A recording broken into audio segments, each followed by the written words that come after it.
Aku Katia Sabrina Sufa dengan NIM 250102300013.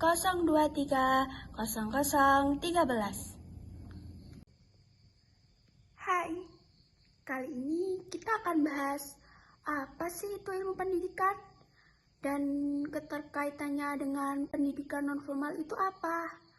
Yuk kita bahas. Nah, apa sih itu ilmu pendidikan?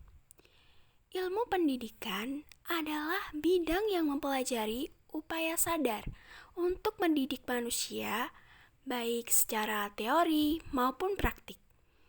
Ilmu pendidikan membahas tujuan pendidikan, bagaimana proses belajar terjadi, metode yang tepat, dan lingkungan yang mendukung perkembangan peserta didik. Di ilmu pendidikan sendiri terdapat ruang lingkup. Ilmu pendidikan jadi tidak hanya membahas apa yang diajarkan, tetapi juga siapa yang belajar, bagaimana proses belajarnya, serta di mana kegiatan belajar berlangsung, termasuk pada ranah formal, non-formal, dan informal. Terus, apa aja sih bentuk pendidikan? Jadi, bentuk pendidikan terbagi menjadi 3. Yang pertama ada formal, dan yang kedua ada non-formal, dan yang ketiga ada informal. Formal sendiri meliputi sekolah, perguruan tinggi, dan sifatnya itu lebih terstruktur. Dan yang kedua ada non-formal. Contohnya kayak kursus, pelatihan, PKBM, atau kegiatan kepemudaan. Sifatnya itu lebih fleksibel dan terencana, dan tidak seketat dengan pendidikan formal. Dan yang terakhir ada informal. Contohnya kayak keluarga atau lingkungan sekitar. Terus, apa sih itu pendidikan non-formal?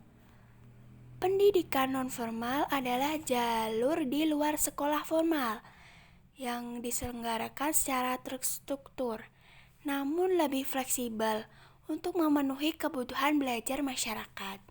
Jadi, adanya pendidikan non-formal itu sebagai pengganti bagi masyarakat yang tidak bisa bersekolah di formal. Seperti di sekolah formal sendiri terdapat 3 tingkatan. Ada SD, SMP, dan SMA. Di sekolah non-formal sendiri terdapat 3 tingkatan juga. Yang pertama, paket A, paket B, paket C. Itu setara dengan pendidikan formal. Bagaimana sih keterkaitan ilmu pendidikan dan pendidikan non-formal? Walaupun pendidikan non-formal lebih fleksibel, pendidikan non-formal tetap membutuhkan landasan ilmu pendidikan. Mengapa? Karena teori perkembangan peserta didik, metode pembelajaran orang dewasa, hingga evaluasi pembelajaran sangat penting untuk keberhasilan program di non-formal. Contoh penerapan di masyarakat. Yang pertama, pelatihan keterampilan di PKBM. Yang kedua, pelatihan Karang Taruna di desa. Yang ketiga, kursus komputer atau bahasa. Dan yang keempat, pembinaan UMKM masyarakat.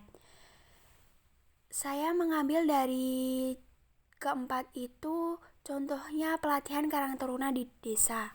Ketika mengadakan pelatihan Karang Taruna, pendidik itu perlu memahami karakter remaja, seperti memilih metode pembelajaran yang menarik atau merancang evaluasi yang sesuai. Semua itu merupakan aplikasi ilmu pendidikan dalam konteks non-formal. Apa aja sih manfaat pendidikan non-formal? Yang pertama, meningkatkan kemampuan masyarakat, yaitu seperti memberikan keterampilan praktis yang bisa langsung dipakai untuk bekerja atau di kehidupan sehari-hari. Dan yang kedua, memberi kesempatan belajar sepanjang hayat. Jadi siapapun tuh bisa belajar kapan saja, tanpa batas usia, waktu, atau ijazah. Dan yang ketiga itu membantu pemberdayaan sosial ekonomi, seperti membantu masyarakat menjadi lebih mandiri, produktif, dan meningkatkan kesejahteraan. Dan yang keempat, menjadi pelengkap pendidikan formal, seperti menambah keterampilan yang tidak diajarkan di sekolah, serta membantu mereka yang putus sekolah agar tetap bisa belajar. Jadi, kesimpulan dari ilmu pendidikan dan pendidikan nonformal adalah dua hal yang saling berkaitan. Pendidikan nonformal sendiri membutuhkan teori dan prinsip dari ilmu pendidikan agar dapat membantu masyarakat berkembang secara optimal. Nah, gimana tuh? Menarik bukan? Semoga bermanfaat ya. Semangat terus buat belajar. Dadah.